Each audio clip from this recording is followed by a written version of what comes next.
Primeira coisa, eu preciso explicar para vocês o que é parestesia. Mas para eu explicar o que é parestesia, eu preciso mostrar os nervos que podem ser lesionados na parestesia, tá? Então a gente começa aqui no quinto par de nervos cranianos, ou chamado de nervo trigêmeo, é esse aqui, tá? Esse aqui é o quinto par de nervos cranianos. Ele tem uma raiz fibrosa, uma raiz calibrosa, grandona, sensitiva, que quer dizer que é uma raiz nervosa, são um feixe de nervos responsáveis por sensações, calor, rubor, você sentir calor, você sentir frio, você sentir gosto das coisas, tem azedo, doce, amargo, tudo isso, cada feixe desse, cada inervação dessa, ela vai ter uma informação, ela vai dar um impulso, né, um estímulo de uma informação que vai ser captada pelo cérebro, ok? E além dessa raiz grandona, sensitiva, que é essa grandona aqui que a gente viu, que lembra muito a pepa, não lembra a pepa, gente? Não parece a pepa? Fala a verdade. Aqui, ó, as duas orelhinhas da pepa e o focinho. Não parece a pepa? Ah, gente, fala a verdade, parece a pepa. Então, a gente tem a pepa aqui, a sensitiva, beleza? E nós temos uma tripinha aqui, ó, não sei se vocês conseguem ver, que é uma raiz motora. Ó, raiz motora do nervo trigêmeo. Tá aqui, ó, raiz motora do nervo trigêmeo. Estão vendo? Certo? A raiz motora do nervo trigêmeo é uma raiz que ele tem um tipo de informação diferente, tá?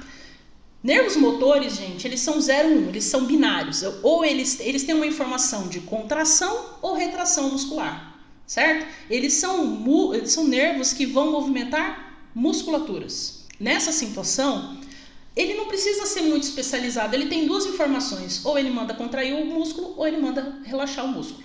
Manda contrair ou manda relaxar, ou inibe, né?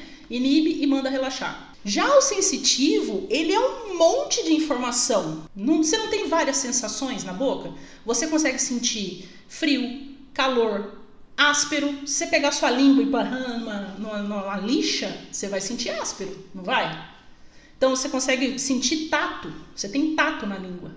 Você tem sabores, né? Você tem, como é que chama? Um negócio gustativas? As papilas gustativas, você tem papilas gustativas diferenciadas, cada uma dessas está sobre uma inervação. Então você tem uma inervação do amargo, do doce, do salgado. Cada uma dessas é uma informação que tem que ser levada para o cérebro, tem que ser levada sobre o impulso nervoso. Lembre-se quando a gente conversou que os cabos, os nervos, eles são como se fossem cabos elétricos. São cabos elétricos. Eles são cabos elétricos, eles levam o impulso nervoso, a única diferença é que ele é um cabo elétrico orgânico. Cada cabo elétrico do seu carro vai acender uma luzinha diferente no painel, não vai? Você não tem lá, quando você aperta esse botão, acende uma luzinha, acende a luzinha do farol. Você aperta do botão, vai farol alto. Não é assim que funciona o seu carro? Por mais antigão que ele seja, é assim. A mesma coisa acontece na nossa boca. Quando você toma um sabor amargo, aciona o botão do sabor amargo. Aí leva o impulso nervoso para o cérebro, daquele sabor que você sente. Por que eu estou te falando isso? Olha só esse fio. Olha só esse fio. Vocês perceberam que tem vários fiozinhos dentro desse fio mais calibroso? Quer dizer que às vezes eles juntam num feixe só diversos fiozinhos menores e vão fazer um negócio mais calibroso, mais bojudo no computador. Cada fiozinho desse vai ser uma informação. A mesma coisa acontece no nosso cérebro. A pepa aqui em questão, né, é essa raiz maior, calibrosa, sensitiva. Então ela tá ligada, gente, a sensações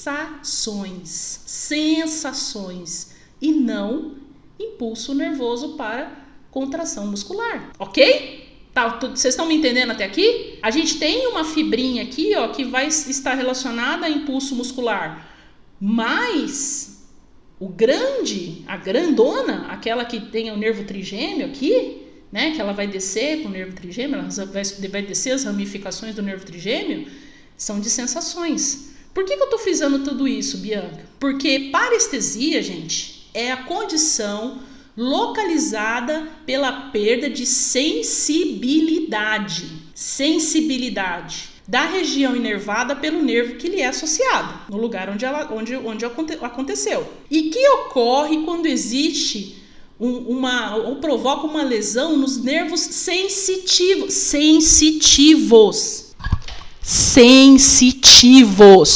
Por que eu estou frisando isso? Por que você está falando desse jeito, Bianca? Porque não é para você virar para o seu paciente e falar que se ele tiver uma parestesia, a cara dele vai cair. Pelo amor de Deus, quando você fala isso, você está carimbando o seu atestado de que você não sabe anatomia. Porque eu estou mostrando para você que aqueles nervos, aquela inervação, não fica em músculo. Como que a cara dele vai cair se a nossa face, o tônus muscular é por músculo? Não é sensação. Os músculos os nervos que são lesionados, a maior parte são lesionados, que é região de borda, o paciente continua sentindo algumas coisas do outro lado. A pessoa consegue movimentar a língua, vocês já pararam para pensar nisso? Que a pessoa está com perda de sensibilidade na língua, mas continua conseguindo movimentar a língua, porque não é inervação de tônus muscular, não é inervação muscular, é inervação sensitiva que foi lesionada. Então, quando a pessoa tem uma lesão, às vezes o nervo, um dente próximo do nervo, do canal do nervo alveolar inferior, o que a pessoa pode ter é uma sensação de formigamento na língua.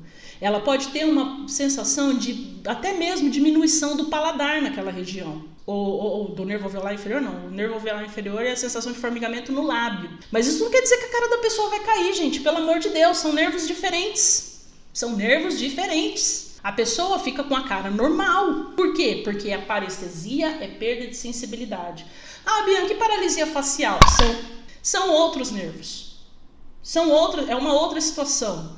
Não é a sua cirurgia que vai provocar aquilo. Entendeu? Então, fala as coisas direito para o paciente.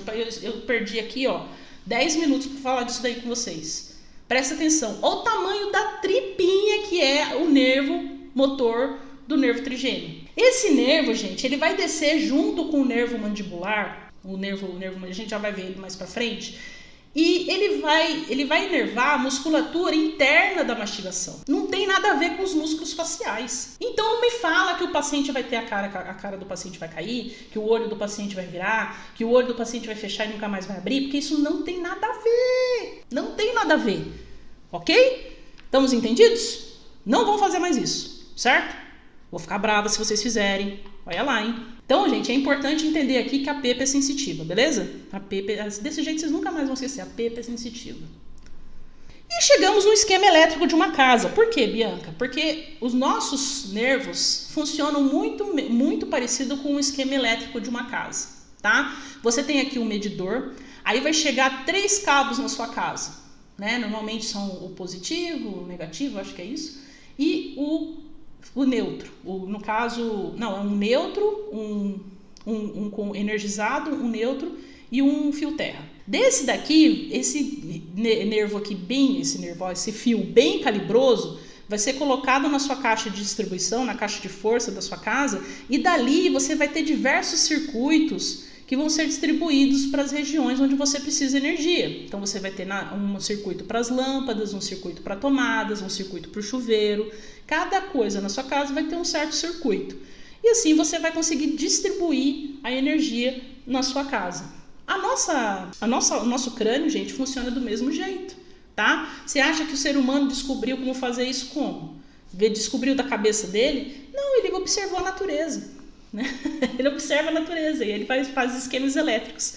O nosso corpo também é um esquema elétrico. Então você tem lá o nervo trigêmeo, né? O nervo trigêmeo, o feixe nervoso motor do nervo trigêmeo. O que acontece? Chega nessa região, ele vai ser distribuído. Então ele vai se ramificar, que nem é lá da caixa de força da sua casa. Não tem uma ramificação? Aqui também vai ter uma ramificação.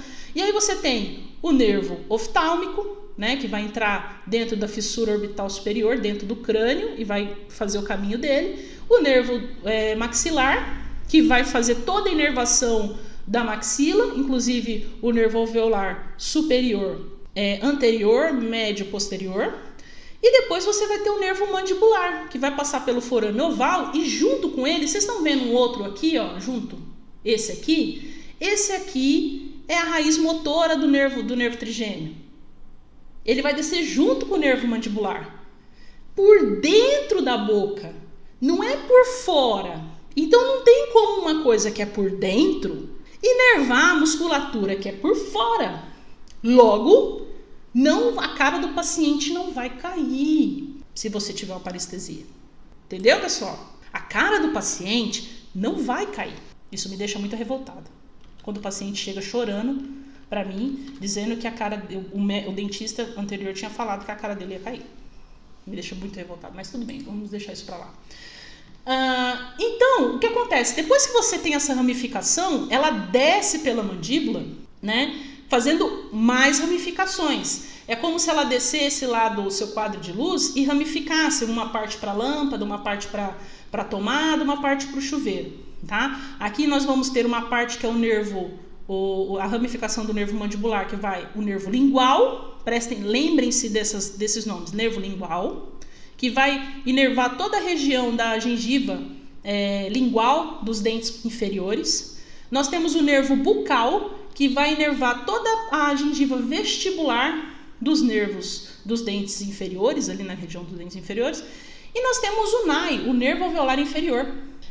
Então, você tem o nervo alveolar inferior que passa por dentro do canal mandibular. Ele entra aqui no forame da mandíbula e passa por dentro do canal mandibular. Esse daqui, ele vai fazer o quê? Ele vai fazer a inervação dos dentes, inervação do periodonto, né, ao redor dos dentes, desses dentes posteriores, e vai sair ali no forame mentoniano, vai pegar uma parte do lábio inferior, vai sair pelo forame, vai inervar então a parte, os dentes de pré a pré, certo? De pré a pré. E depois ele vai ainda por dentro, ele vai continuar por dentro e vai fazer o forame, o nervo incisivo, que vai inervar a polpa dos nervos incisivos aqui inferiores, tá? Ele ainda tem uma parte ainda que vai, inclusive por dentro ali, né? Você sabe por onde passa o nervo, sempre passa uma artéria, uma vênula. Tem a artéria incisiva, que quando a gente vai fazer tratamentos de implante, a gente tem que tomar cuidado com ela. Às vezes é necessário dissecar,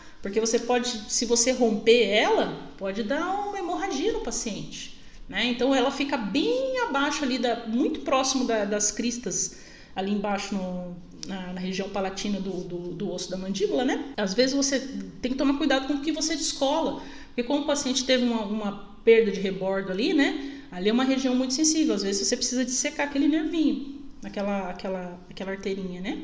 Para evitar problemas. Então, aqui a gente tem as ramificações do nervo mandibular. Cada uma, gente, vai dar sensibilidade a uma região. Não é um nervo sensitivo? Ele vai dar sensibilidade. Procepção, dor, né? Dor, ele vai ter essa sensibilidade de dor nessas regiões, nas regiões dos dentes e na região da gengiva, do periósteo. Aí, o que acontece? Se você lesiona essa região, você para de ter sensibilidade nessas regiões. Por dentro, é percepção. Nada tem a ver com o tônus facial.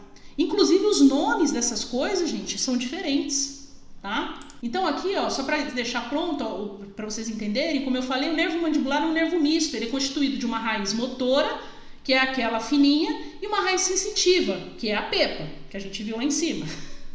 Agora eu apelidei o nervo trigêmeo de pepa, porque é igualzinho. O nervo auriculotemporal tem uma parte que vai para o ouvido. Vocês já ouviram falar de paciente que tem dor, tem problema de pericoronarite que ataca o ouvido? Aí, ó, por quê? Porque a inervação tá lá indo para o ouvido. E você tem os ramos motores que vai, olha os músculos que eles vão pegar, o músculo, o nervo macentriono, que vai pegar nos músculos da mastigação, nervo temporal, nervo pterigoide lateral e o medial. São músculos que vão participar do processo mastigatório. Nada tem a ver com os nervos faciais. Então, mesmo que você fosse tigrão e tivesse lesionado aqui em cima o seu nervo, cadê a caneta? Você foi lá e lesionou aqui em cima, ó.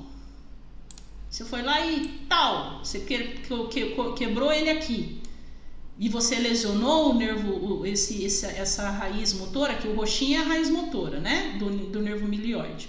Se você lesionar aqui, mesmo assim, você não vai ter uma diminuição de motricidade facial, porque os nervos faciais estão passando por outros lugares, entendeu? Então, isso não é válido, gente. E olha que para você atingir isso aqui, você tem que errar uma Gold-Gaze, não é uma pterygo mandibular. A pterygo mandibular, a sua região de incisão é mais ou menos 1 centímetro acima do plano oclusal. Então, é aqui, ó, que você vai dar sua anestesia. Nossa, que seta bonita, Bianca, com o mouse, muito bom. Aqui, nessa região, tá? É nessa região que você vai dar a anestesia. Na verdade, é nessa região aqui, ó. É mais pra fora ainda. É nessa regiãozinha aqui, entre o nervo bucal, o nervo lingual e o nervo alveolar inferior. Você normalmente pega o NAI antes dele entrar no forame da mandíbula, quando você faz isso, né? Faz 1 centímetro acima do plano oclusal, quando você vai dar ptério. Então, quando a gente está estudando, a gente tem que saber a diferença das coisas. Parestesia é diferente de paresia, que é diferente de plegia. Parestesia é sensação. Sensação é a pessoa sentir dor, sentir frio, sentir calor, tá? São sensações. Paresia é perda ou diminuição da motricidade. Então é quando você atinge nervos motores. São nervos que vão mexer com a musculatura. São diferentes dos de sensação. E a plegia é a ausência de movimento. É quando você atinge músculos que fazem um movimento. Então, por exemplo, você atingiu o nervo que faz o movimento da língua. A pessoa não vai movimentar a língua, tá? Que não acontece quando a gente, na nossa área de atuação, porque esses são músculos profundos, são nervos profundos. Então, a sensação de parestesia é uma sensação estranha que a pessoa tem, mas o tônus muscular dela tá normal. Ela sentindo que não tem dor, ela morde a língua, ela não sente dor. A paresia já é uma paralisia facial, ela já atinge inervações faciais. Por exemplo, num caso de estresse elevado, como foi o caso do Falcão, o jogador de futebol, sabe, de futebol de salão, não sei se vocês conhecem, ele sofreu uma paresia dos músculos faciais. Ele conseguia comer e tal, mas os músculos faciais dele ficaram paralisados de um lado. E essa situação aqui, que é a plegia, no rosto é complicado, porque a pessoa não consegue nem fechar os olhos. Ela não consegue movimentar os olhos, ela não consegue fechar os olhos. A tetraplegia é quando a pessoa não consegue movimentar as pernas, nem os braços. Então, plegia, ele está relacionado à ausência de movimento. Paresia, a diminuição do tônus muscular, é quando a pessoa tem a face que parece que cai, como por exemplo um derrame, né? Um acidente vascular cerebral. Então, vejam que é diferente. Se fala diferente e é uma coisa completamente diferente, ok? Então, a partir de agora, quando você for orientar seu paciente, você já sabe o que é parestesia. É perda de sensação, é perda de percepção. E você vai falar, se a pessoa fala assim, doutor, eu fiquei sabendo que a minha cara vai cair. Você, não, sua cara não vai cair. Isso eu garanto que não vai cair, porque você não vai mexer nessa inervação, beleza? Sua cara não vai cair. O que vai acontecer é você ter uma sensação de dormência, se acontecer a parestesia, né? Porque parestesia é isso, ok? Então, eu acabei de explicar para vocês o que é parestesia. Primeiro ponto do nosso objetivo foi alcançado.